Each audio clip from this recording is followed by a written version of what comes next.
Sailing our empty boat down south opened our eyes up to a few problems. So we're going to make some much needed modifications to our metal hull before we sandblast our entire boat. And while we're at it, we're also going to remove something that we just installed. I don't know, it's a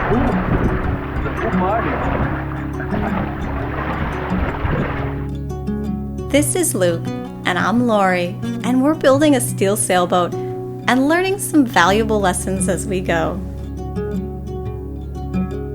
And as you know it, none of this is possible without you. So please subscribe to our channel, like this video, and ring that bell.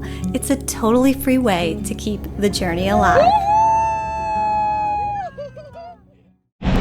Hey guys, we are here in Sandblaster because after the trip we realized some things that would be fixing, and I will show you, okay?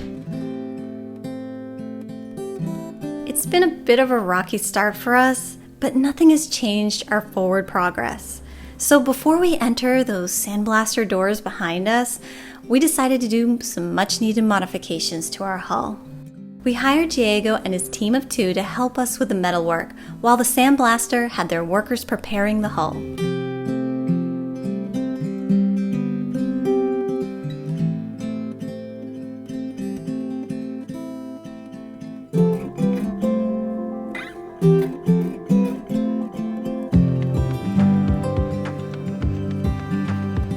We started with some minor things like filling in some small imperfections or rogue holes.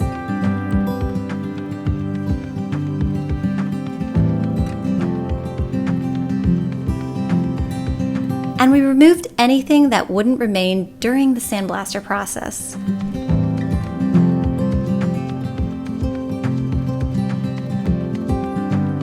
In Rio, we created this simple boarding platform that served its purpose really well.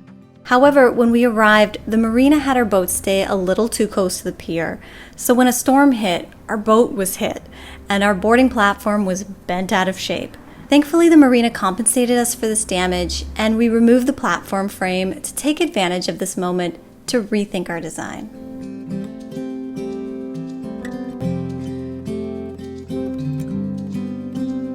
When we moved the boat here, we realized that the placement of the winches were not in the ideal location because we like to sit on the side while sailing. So we ended up attaching them directly to the deck for the moment.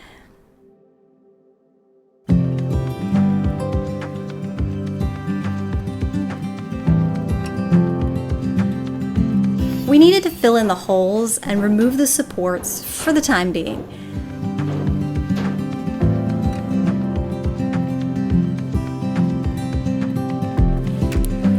And the same thing goes for the cleats that were in the same area.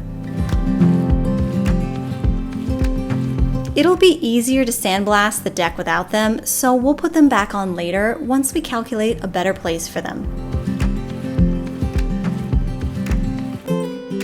Now we're going to measure from this hole all the way down into the boat to see how long of an inox tube that we actually have to buy.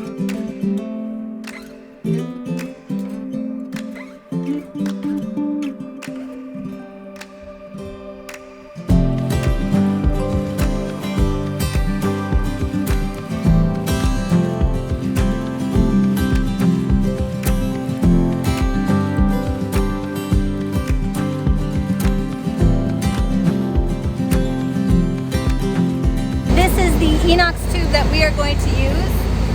We're going to cut this in half, a little less than half, because it's this is a 6-meter tube, and I think we need about 240 something per davit per side.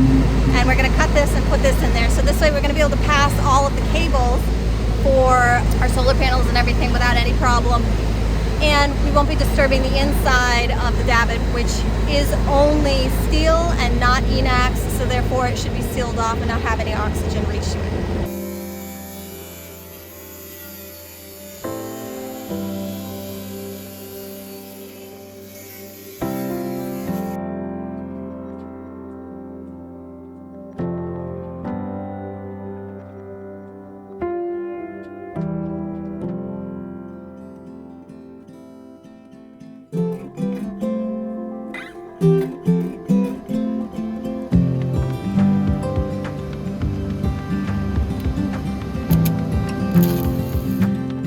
Our new welder, whose nickname is Apache, attached a curve to the end of the pole that would lead all the cables to the inner side of the davit, where we can have more protection from the rain and water.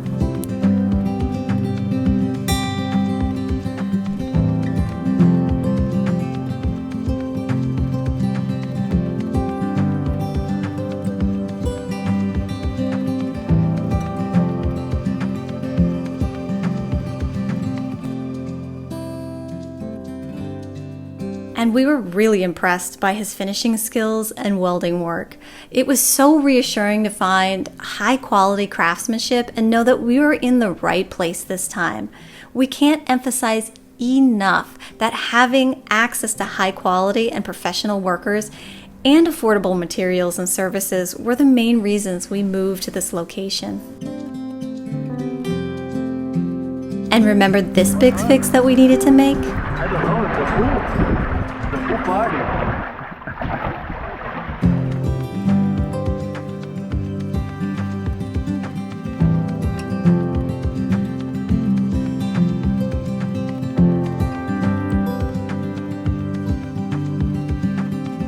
We wanted to show you one of the things that we're actually replacing, and that's this piece right here. In the cockpit, there are two places where water can exit in case it gets wet. We did realize that during the trip, there was a huge wave that came in over the stern. And unfortunately, because this is actually the size of the tube, it was quite small and probably a bubble formed where the water kept coming out, that it did not exit fast enough and you end up standing in a lot of water, which is really uncomfortable. So we cut this size, so you can see it's much larger than the original tube already. And we're gonna put this size tube so the water can exit faster. We're actually doing it on both sides. We cut here.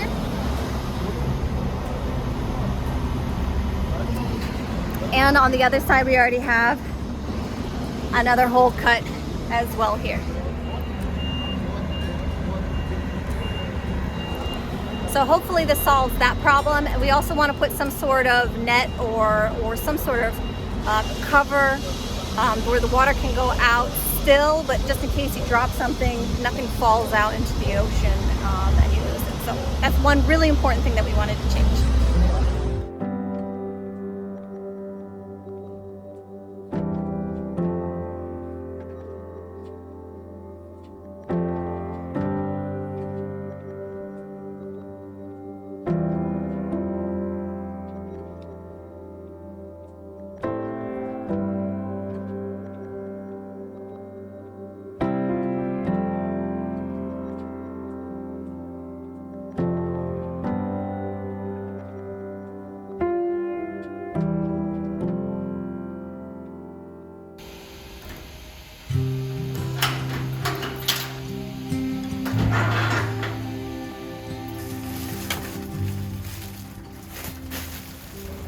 Okay, we are here at the box with all our stuff. I'm not even sure anything is going to fit in the boat, but we wanted to grab these inspection hashes. We actually bought them back in Rio de Janeiro, but we didn't install them for safety reasons.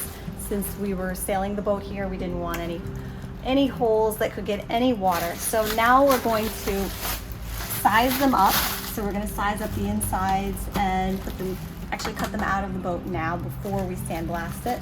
And there's going to be one on each of the seats in the cockpit area and two in the lazarette, which is the back. So they look kind of cool, huh? I hope they look good in the boat. Let's see.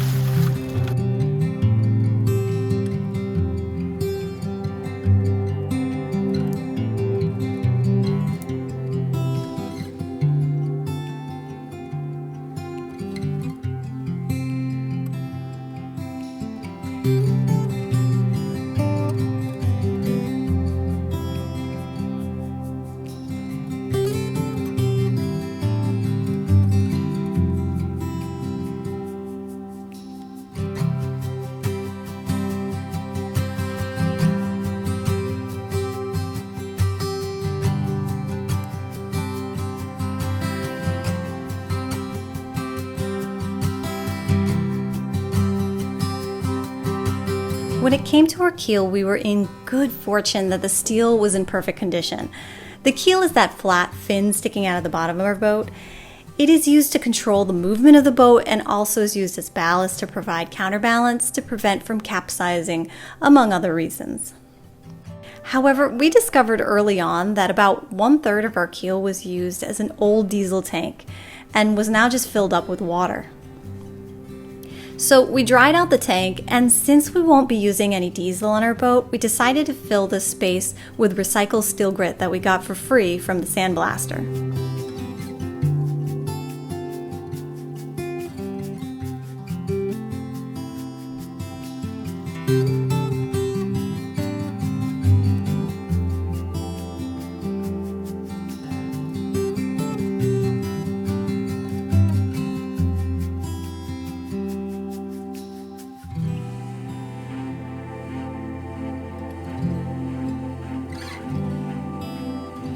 We were able to fit 350 kilos, that's around 770 pounds, that we loaded up and then sealed off.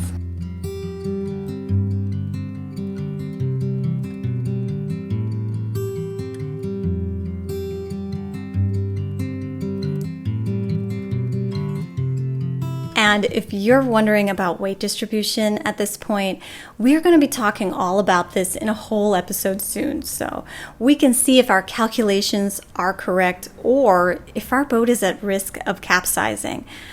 You'll just have to wait and see.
And now we get to our last modification, and this final fix is a biggie and a bit of an emotional one.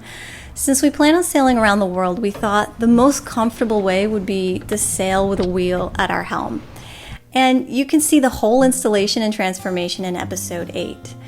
We hired out this part of the build because we were not feeling super confident about doing it ourselves, since it's such a critical part. But even during this installation, we were seeing flaws that we were really concerned about. Unfortunately, we were under such a time crunch that we had to rely on the word of the workers as they reassured us that the helm would work as it was supposed to. But as you can plainly see here, the cords were slack, and even when tightened, the radial wheel is not in alignment with the idler sheaves. But the installation was left as it was, and as a result, if the helm is turned hard to one side or the other, the cables risk leaving the grooves of the drive.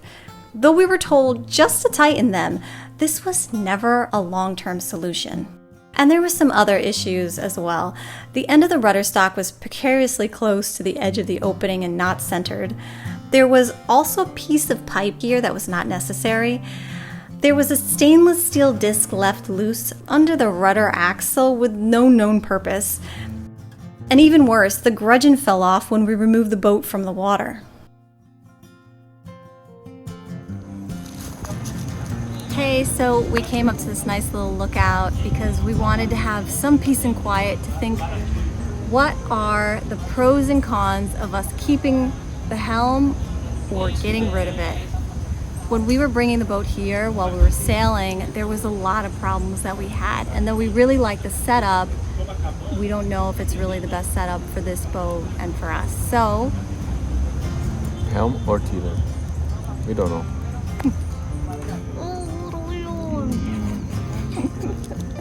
Good boy. So, helm pros. You already have it?